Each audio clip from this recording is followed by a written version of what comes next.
Welcome to our second lesson, the other half of math. Personalizing math so that you can better understand the logic behind what you're doing. So I've got a couple examples up here of things that we use math during a normal day, at least in our house. So these are normal uses of math. So my kids like Legos. Here's a good example. You have a 6 stud piece, a 3x2, and then you have your 2x1 pieces. Now, if you're going to stack these, how many 2 stud pieces do you need to cover the 6 stud piece? We don't really think about the math when we're building Legos, but I mean, it's there. It's 6 studs divided by your 2 is 3. It's math that we use so much and so often that we don't really think about that we're using it. Another example is brownies. We love brownies in this house. If you have a box of brownies that requires a quarter cup of water, but you need to make 3 boxes of brownies because you have a large family, how much water do you need to add to your mix? Well, a quarter cup times 3/4. In everyday math that we use and understand, but don't always acknowledge as math.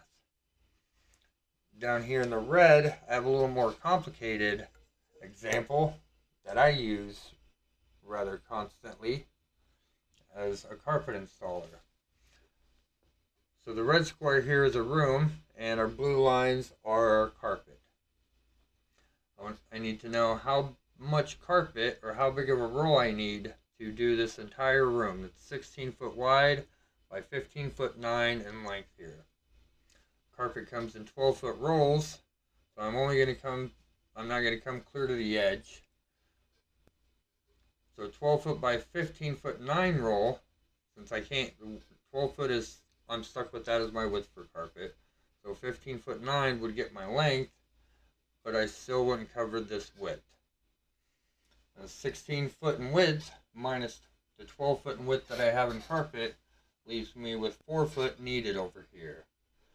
12 foot in width of extra divided by 4 would leave me 3 sections that I can cut up and use to fill in over here and seam together. So if I extend the length and divide this extra length by 3 strips to seam on and cover the width, then how long does this extra in length need to be so these 3 pieces are long enough to fill this entire 15 foot 9? So 15 foot 9 divided by 3 is 5 foot 3. So 15 foot 9 plus 5 foot 3 is the total length I'd need. I do have a little note over here because if you're actually installing carpet or other floors, you usually add extra to it. You wouldn't want this to be net on all 4 walls. I just did that because it was a good example for math. If you're doing carpet, you'd want to add 3 inches and extra in each direction of the room. That's this lesson.